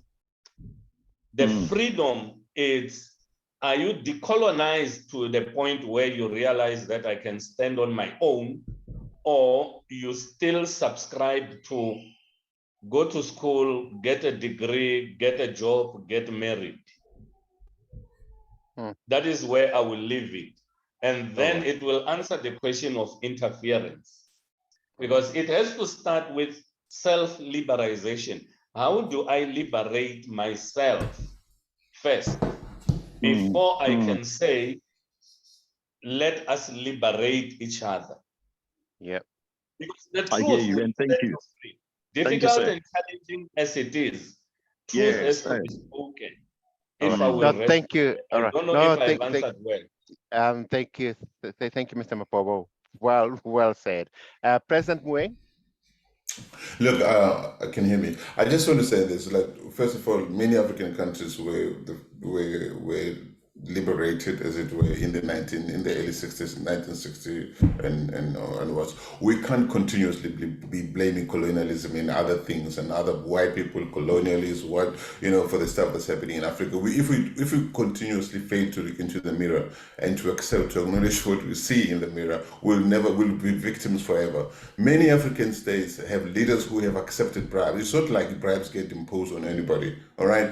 People must learn to say, no, this is not good for my country, it's not good for my continent, this is not acceptable. Now, we know that many African leaders have got wealth stashed in places like Switzerland, south of France, elsewhere in the world, that is given to them, or that in exchange for allowing favors. I've had on the Africa Brand Farming platform, people coming in to say, I have been one of the technical guys working for my country in an international discussion with, say, China. I'm giving an example. And the Chinese, and they would have a clause in the contract that says, that protects our interests, that protects the interests of the country that sent me there. But then the Chinese don't want this contract, this clause, because it makes it hard for them to take stuff more than they deserve. They go to the president to say, listen, speak to your technical guys, they must take this thing away. The president comes down, the president does not even know the contents of the discussion. He comes down to say, no, you got to take that clause away. That clause away is the one thing that protects you against the Chinese or other people taking more than they should be taking. So we have to acknowledge that a lot of the trouble that Africa is in is because of African countries. I mean, when you constantly blame other people for your troubles, then you don't need you don't see the need to invest in things to solve other problems. I think Africa has got what it takes to be the best continent in the world. I really do believe that. But we can't do that when we don't accept blame, when we don't change things that are making it hard for us to become the people that we can be. And those things, a lot of times, don't come from outside Africa. They're in Africa. Wow. Thank you so much, President. Ladies and gentlemen, we started. Can I one more? Yes, I'm going to shut up. I'm going to shut up. And I say, Hafsa proposed the Continental Court, African Court. Other people are saying we don't need the ICC, we need an African Court. Who is going to fund the African Court? Is it Africa with some of the despots in place? Do you think they're going to allow the African Court to act without fear, favor, and prejudice? Are they going to fund it, to give it the resources, to give it the space to do what it must? Or is it going to be funded by the Europeans? And then we're going to say, well, it's funded by the Europeans to control us. You know what I'm saying? I mean, we can't have a cake and eat it. Well, the fact is, if you're going to have an African court that is only funded by Africans, Africa, which is filled by people who are not Democrats at all, what kind of court is that going to be? It's going to let schmucks get away with doing stuff to African people. We defend people because they're black like us, even though their actions had men and women, children who look like us. We defended al-Bashir in South Africa. We defended him because he's black like us. But this dude was hating black people in his country. We defended him because Tony Blair or George Bush was not. If other people do crazy things out there, they don't get arrested. Must we also defend the crooks who live amongst us, who hate our people? I mean, we Africans need to wake up. These are the conversations we need to have. Okay, we can't have an African court in the circumstances where Africans are the ones who are going to make sure it doesn't do what it must do. We can't. Oops. Yeah, can be a referee and a player at the same time. It's going to be a very difficult one. And okay, all right. Thanks, President Moeng. Very, very robust there. Very disruptive. That's who we are. That's what we do. That's how we roll. Okay. We started quarter past, so I'm going to buy the next few minutes before 15:15. I know it's getting very interesting and hot in here. Shame, Hafsa, we keep dropping you and you keep coming back. I don't know whether you'd like to comment or so in person, but we did read your comment and then there was a response to that. Okay, I'm going to allow the panelists to each, Mr. Zitha is next, to each just take a minute or so, wrap up. In terms of this topic, the African Continental Free Trade Agreement and its intended purpose to boost trade and economic growth throughout Africa, where are we? What is your take? The conversation we've had, how is it going to shape the future of trade within Africa? And what role you're going to play and how we're going to make sure that this happens, and if it happens properly. It's difficult, it's not easy, but we hold the key. We have to come up with solutions ourselves. Okay, Mr. Zitha. Sir, Mr. Dube. Yes, thank you, sir. Look, there are still things like concerns and reservations of the AfCFTA. Things like Africa still heavily reliant on commodity and agricultural exports, and where industrialization has been slow and in some cases very stagnant, with a global trade share of less than 3%. Export diversifications is yet to be achieved. And also other challenges and issues, I would look at, conflicting RECs, which is regional economic communities, and maybe harmonization of standards and certification as a priority as well. And member states have to implement trade facilitation policies. I think the president has touched on it as well. Maybe fight against NTBs. Another significant challenge is, I think Mr. Mabobo touched on it as well. It is the rules of origin. And I think we need, as FDIs, that we need to lure into this country, into Africa. They will come up with what we call vertical integration, where a company has control of the different stages, say collectively called a value chain, from raw materials through to production and its final distribution. I think we would be able to benchmark our trade with the rest of the world. And like I said earlier on, if we get our ducks in a row, we'll be able to be competitive with the rest of the world. And the key issue here is benchmark. There's no way we can proceed with the status quo as it is right now. So that's my piece. This is my parting shot there, Mr. Convener. Thank you, sir. Dr. Shipalana, we lost you there, and you came back later on. What would be your parting shot, and how do you think we can make this happen as a people?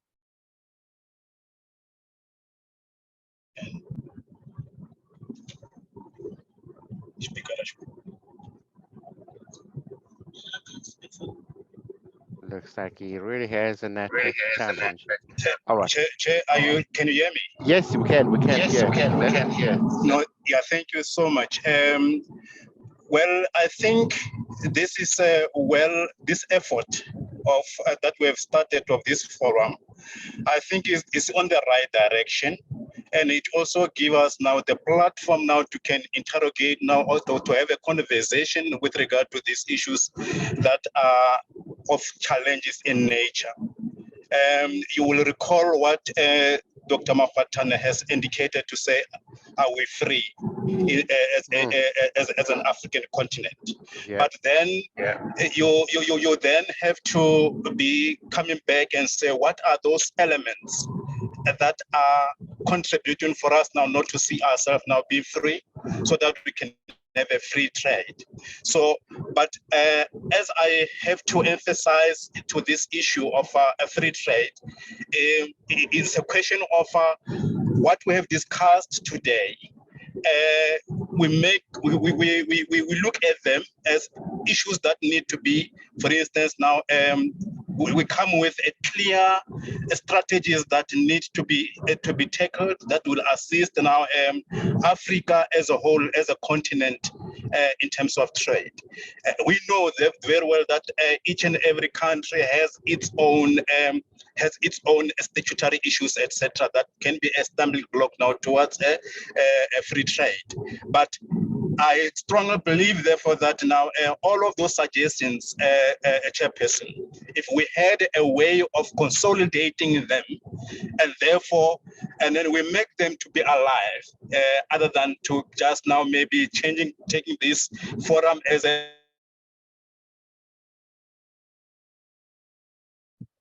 looks like we've got a network problem there. I guess he meant to say we can be what you call through this forum. Thank you so much, Chairperson. That is my contribution to today's discussion. Thank you, sir. Dr. Pheyaa, Makgwathana, keynote on accountability, your parting shot. The laissez-faire. Yeah. The laissez-faire kind of a distribution is not what is needed in Africa. We need to outroot it and be in a state that is democratic universally so. And I know we have what it takes. You know, with the white people, when they used to insult us, they said, not everybody who has it can make it, while they were referring to the fact that we have love, but we cannot love one another. So for today, I'm changing the narration and putting it in a different fashion, in an African spirit. That has got the African spirit that says, let we love one another and contribute towards the development of Africa than our country. Thank you. Wow, thank you so much to our panelists. Ladies and gentlemen, as we said, we don't like talk shops. We like actionable conversation. That's why I'm saying we're not just talking. This is a conversation that we're having, and from this conversation, something great comes up. I was waiting for my best buddy, best sister, best friend, best sweetheart, my home girl to join us to tell you the results of last month's conversation on the role of business in shaping Africa. We've come up with a very interesting topic and a very interesting practical program where we will be reaching out to communities. We want to talk about rural and township health care. And the focus will be mainly on cancer, but we will touch on many other aspects of this conversation. So we will have the conversation, but this conversation will also be followed by a real event that we will take to the people. So you will be invited. We will let you know about this conversation. And to my sister, my friends, my friend, my buddy, Mpinchaka, Lindelwa Sikolo. Thank you, Siswami, for saying private-public partnership works. And this is what we can do together. And we want to talk about rural and township healthcare. And these are the results of this conversation that we're having. As per the doctor's comment, we need to put together the final notes on what we've spoken about and get this going. From me to you, ladies and gentlemen, I would like to thank you so much. Special thanks to Soli in Switzerland, to the Zambian crew, Mr. Edmond and Mr. Mabobo, to Namibia, my fellow professional, Miss Ailey, thank you so much for being part of this conversation. From Zimbabwe, Hazel, Dr. Shipalana and Madame Mutapo, all the way from Limpopo in South Africa, and to Moses. Thank you, sir. Our governance person from the Gauteng Tour Operators Association. Thank you for joining us. We really appreciate. Tourism is also important because it forms part of these integration and the free trade that we're talking about. It's been great. Our topic for next month in June is about education and skills. In rural areas and in developed areas in Africa, what is the level of education and what are the skills that are required, and how do you go about shaping the skills for our young ones and even for ourselves as adults, because we learn until.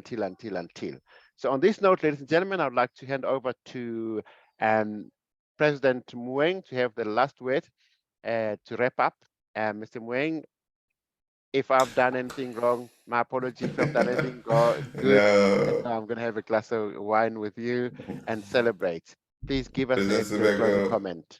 Thank you very much. You know, I keep asking you you keep pushing me to the front of the row even when I'm sitting in front. And I want to thank you. I want to thank everybody. I mean, amazing speakers we've had here. The contributions are awesome. I think that, you know, I like the fact that we keep saying we're not just having conversations. You know, traditionally we have these conversations.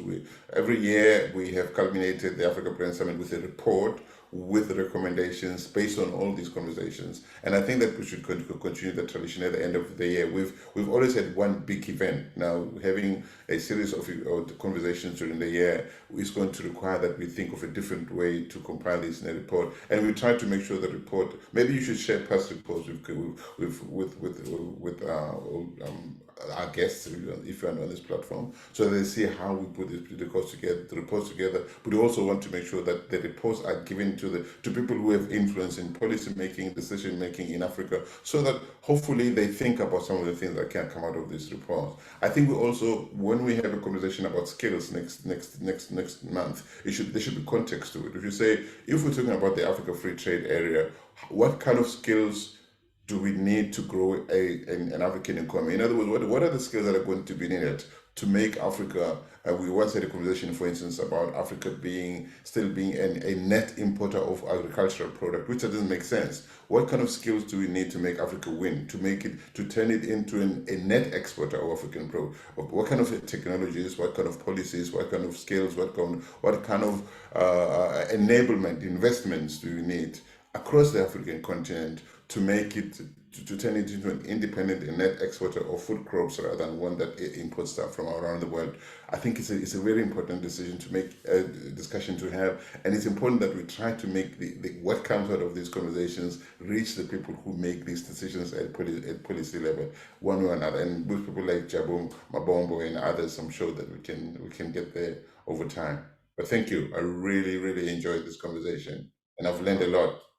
Thank you so much. I wish that this could have been a real live event and conference and panel discussions, and really drill these matters. Ladies and gentlemen, from me to you. But before you go, please, we need to mark the register. May I ask everybody to please switch on your cameras? I want to mark the register. I always do mark the register, please. Yes. Can everybody switch on your cameras? I need to mark the register.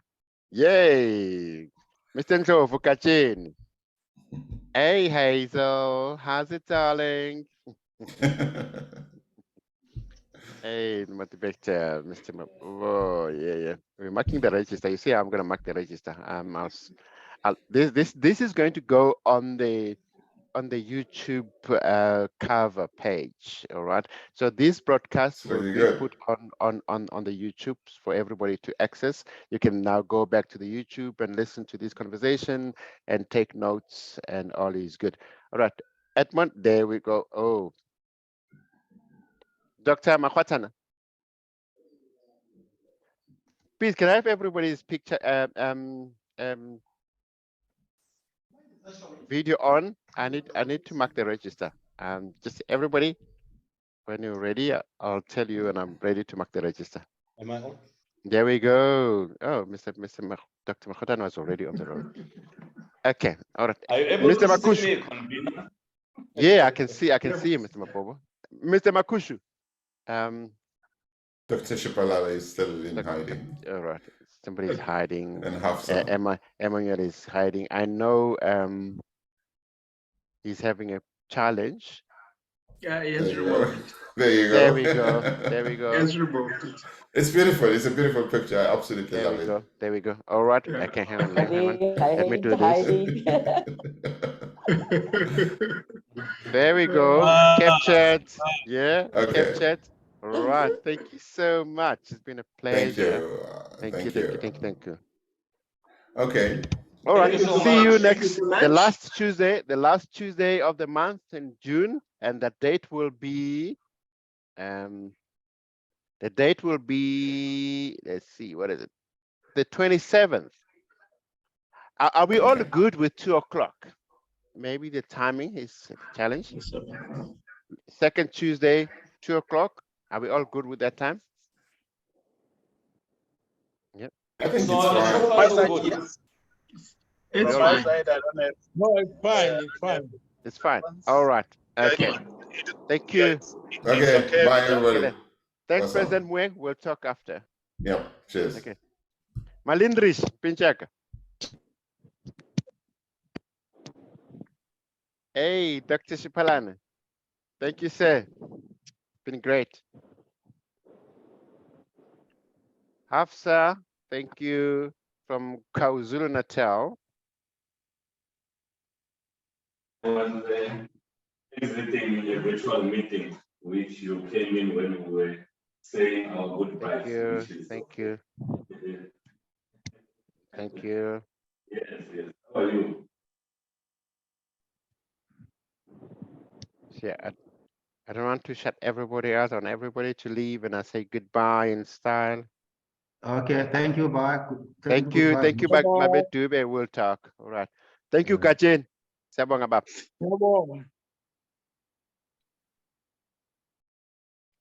Thank you, Dr. Makgwathana. We'll talk immediately after this. I'll give you a tinkle.